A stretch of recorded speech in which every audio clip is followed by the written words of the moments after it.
बात करते हैं उसके बीच में आपके अपने चैनल स्टडी मिरर पर दोस्तों बात करेंगे। अरे चैट पूरी लिस्ट आपके सामने 69,007 है, उससे कम जनरल ओबीसी एससी जनरल चयनित आंसर की कितना खतरा सबको डिस्कस करेंगे इस वीडियो के माध्यम से।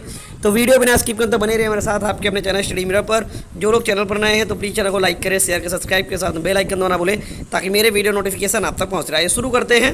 को एक सूची देखने को मिली होगी जहाँ पर 69 अंतिम रूप से चयनित, जहाँ पर ये बाद में सूची आई थी जिसमें उन्होंने पूरे अभ्यर्थी का नाम, जन्मतिथि, अनुक्रमांक, पिता का नाम, आवंटित जनपद, वर्ग और उसके बाद गुणांक।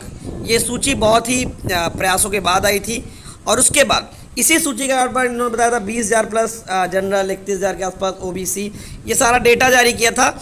और यहाँ पर आप देख सकते हैं कि जैसे यहाँ पर आपको जनरल देखने को मिल रहा है 102, तो जो 100 प्लस या 75 प्लस या 80 प्लस जो है, मोस्टली 75 प्लस तो कुछ लोग हो भी रहे हैं, 80 प्लस जितने लोग हैं ये सारे शिक्षा मित्र हैं। इस बात को नोट कर लिया सबसे पहली बात, तो इसको लेकर परेशान नहीं होना। अब आती है सबसे बड़ी बात कट ऑफ की। तो मैं आपको बता दूं कि जनरल ओबीसी एससी अपने अपने कट ऑफ में एक चीज़ समझ लीजिए कि 6800 जो सीटों का घोटाला जैसी बात निकल रही है, इस मामले में विभाग भी अगर जो आरक्षण लगाएगा उसके बाद देखिए, जब कोई 6800 सीटें विभाग ने दी थी तो हवा में नहीं दी थी, उसका एनालिसिस किया होगा कहाँ पर हमें सॉफ्टवेयर में त्रुटि हुई, किस बेस से हमने इतने बच्चे इसमें ऐड हुए।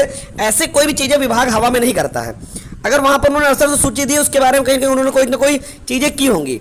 तो 6800 जो सूची आई थी उसके बिहाफ पर यहाँ पर आप ये समझ लीजिए जब भी रिविजिट होगी तो इतनी जो सीटें इतना रहने के पूरे चांसेस हैं, ये बात अपने दिमाग में आप नोट कर लीजिए।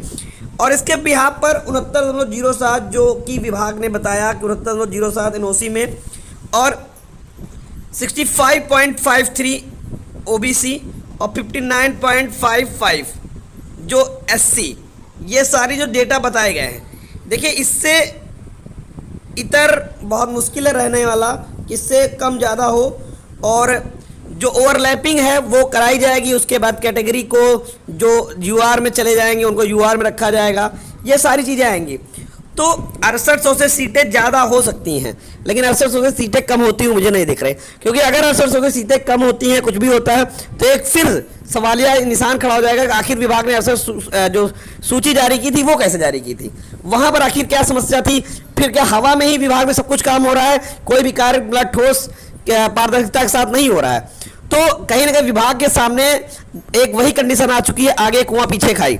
अगर 6800 से कम निकाल रहे हैं तो आगे कुआं है, ज़्यादा निकाल रहे हैं तो जनरल पीछे खड़े हैं। तो चारों तरफ से स्थितियां यही हैं। तो 6800 तो मेरे अकॉर्डिंग उम्मीद पूरी है कि रिवीजन में 6800 सीटें तो मिलनी ही चाहिए और शायद मिल भी जाएंगी। कितनी रखी मिठाई पहले। तो कट ऑफ है वो 69.07 के आसपास वाले सेफ रह सकते हैं।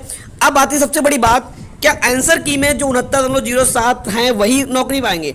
देखिए, अगर कुछ ऐसा विवाद उत्पन्न होता है कि सिर्फ 69.07 वाले ही नौकरी पाएंगे, और अगर सुप्रीम कोर्ट से कोई पॉलिसी जैसी चीज होती है, 69.07 की जो नीचे सिलेक्टेड है उनके लिए पॉलिसी बनती है, तो एक नया विवाद होगा और कोर्ट के समक्ष एक नया मामला भी जाएगा। इसमें कोई दो राय नहीं, 101% जनरल के अभ्यर्थी कोर्ट जाएंगे और उनका अधिकार भी है।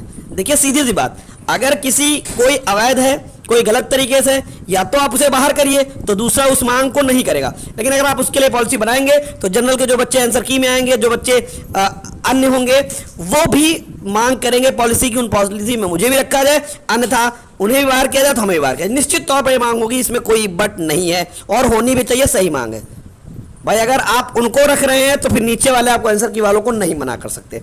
लेकिन फिर एक बात और उठती है, अगर अवैध इस तरीके से रखे जाएंगे, अगर मान लीजिए जो एक लोगों ने मुझे कमेंट किया था, उस कमेंट को मैं यहाँ ले रहा हूँ। उन्होंने कहा था कि अगर मान लीजिए इस तरीके से कोई भी पार्टी आएगी, अपने लोगों को भर लेगी, उसके बाद फिर कहेगी कि ये अब इसके लिए सर हमें पॉलिसी बना दीजिए, ये दिक्कत हो गई थी। कहेंगे मांग वो भी सही है, मांग वो भी गलत नहीं है। तो बहुत सारी चीज़ें इस भर्ती में इतने पचड़े हैं कि जिसको समझना शायद इस जन्म में किसी के लिए संभव ही नहीं है। खैर, बाकी हम रात में लाइव मिलते हैं, कोशिश करेंगे लाइव जुड़ने के लिए, जो भी चीज़ होंगी रात में डिस्कशन होगा। धन्यवाद।